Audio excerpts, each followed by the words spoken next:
ক্ষমতা থাকলে আপনারা রাষ্ট্রপতি শাসন লাগান। মানুষের ক্ষমতার থেকে বড় ক্ষমতা কারণ নেই। মানুষ যদি ঐক্যবদ্ধ থাকে আর তৃণমূল প্রতি পদক্ষেপে অতন্দ্র প্রহরীর মতো আপনার পাশে থাকবে, আপনারা সকলে নিশ্চিত থাকুন।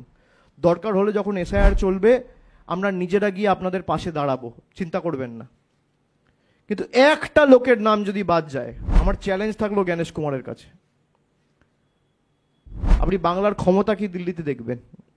আপনি Delhi police, ED, CBI, NIA লাগিয়ে পারলে আটকাবেন। আগেরবারও তো চেষ্টা করেছিল ট্রেন ক্যান্সেল করে দেওয়া, উত্তরপ্রদেশে আমাদের বাসগুলোর উপর অ্যাটাক করা। কি করেছে? পেরেছে? আমি স্যালুট জানাই যে 10-15 হাজার লোক গেছিল দিল্লিতে, এত বাধা বিপত্তি প্রতিকূলতা পেরিয়ে নিজের জীবন বিপন্ন করে, এমনকি যেভাবে মায়েরা পর্যন্ত বাচ্চা কোলে করে নিয়ে দিল্লিতে, মানে অদম্য জেদ যে আমাদের অধিকারের লড়াই আমরা লড়বো, শেষ দেখে ছাড়বো। আমি তাদের প্রত্যেককে কুর্নিশ জানাই, স্যালুট জানাই। আমরা ঐক্যবদ্ধ হয়ে আপনাদের পাশে থাকবো। আপনাদের এই লড়াইয়ে তৃণমূল কংগ্রেসকে প্রতি মুহূর্তে আপনারা পাশে পাবেন, কেউ ভয় পাবেন না। দরকার হলে আমি নিজে আপনাদের পাশে গিয়ে দাঁড়াবো যখন এসআইআর চলবে, আমি নিজে রাস্তায় থাকবো। একটা প্রশ্ন লাগবো, প্রশ্নটা রাখি।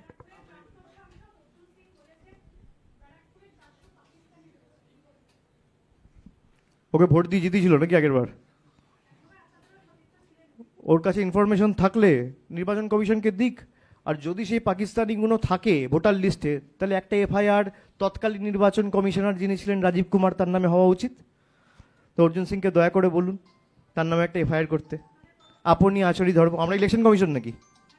আমরা ইলেকশন কমিশন না। না, যদি যদি উঠে তালিকা দিক না, তালিকা দিক।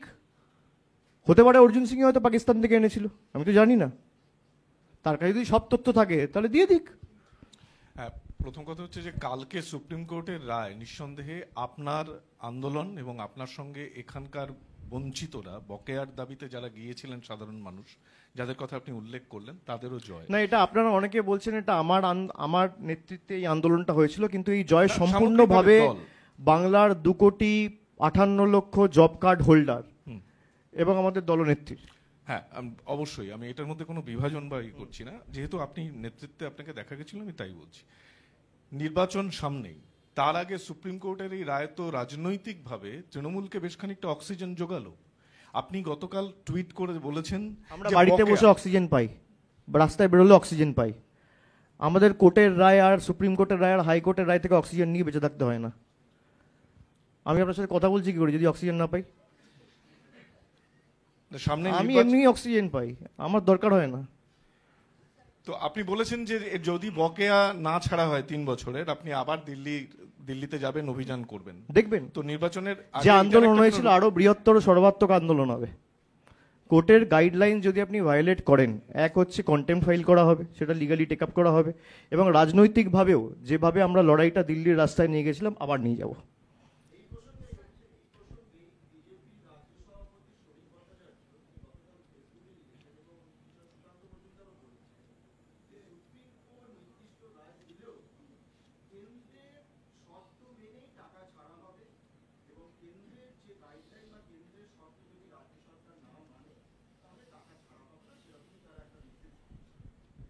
ওটা হয়তো কনসোলেশন প্রাইজ, ওটা নিয়ে খুশি থাকতে বলবেন। টাকা তো ছাড়তে হবে ভাই, টাকা তো কেন্দ্রই দেবে, টাকা তো রাজ্য দেওয়ার কথা না। রাজ্যের তো মানুষের বকেয়া নয়, কেন্দ্রের টাকা আটকে রেখেছে, রাজ্যের বকেয়া কেন্দ্রে আটকে রেখেছে, কেন্দ্রের দায়িত্ব। আপনি ওটা কনসোলেশন প্রাইজ হিসেবে ইউজ করুন।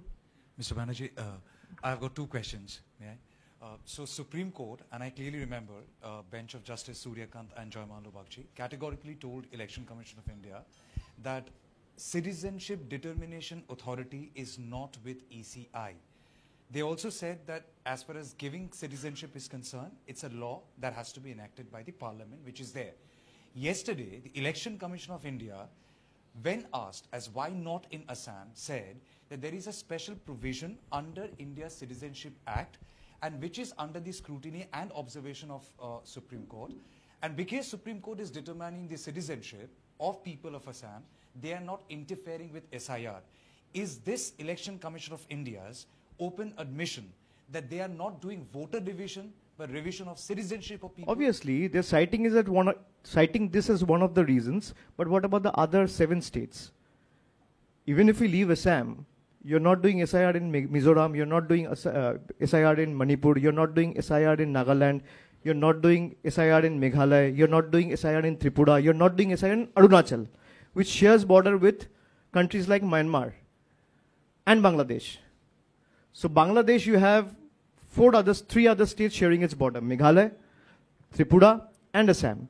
So you're not doing SIR either in Assam or in Meghalaya or in Tripura. So that means that this SIR is being used as a facade to humiliate and persecute the people of Bengal, just on the basis of the language they speak and the state they belong to. আরো ভালো ভালো খবর দেখতে subscribe করুন Bangla হান্টের YouTube channel. Bangla হান্টের আরো খবর দেখতে নজর রাখুন। বাংলা খবর মানেই বাংলা হান্ট।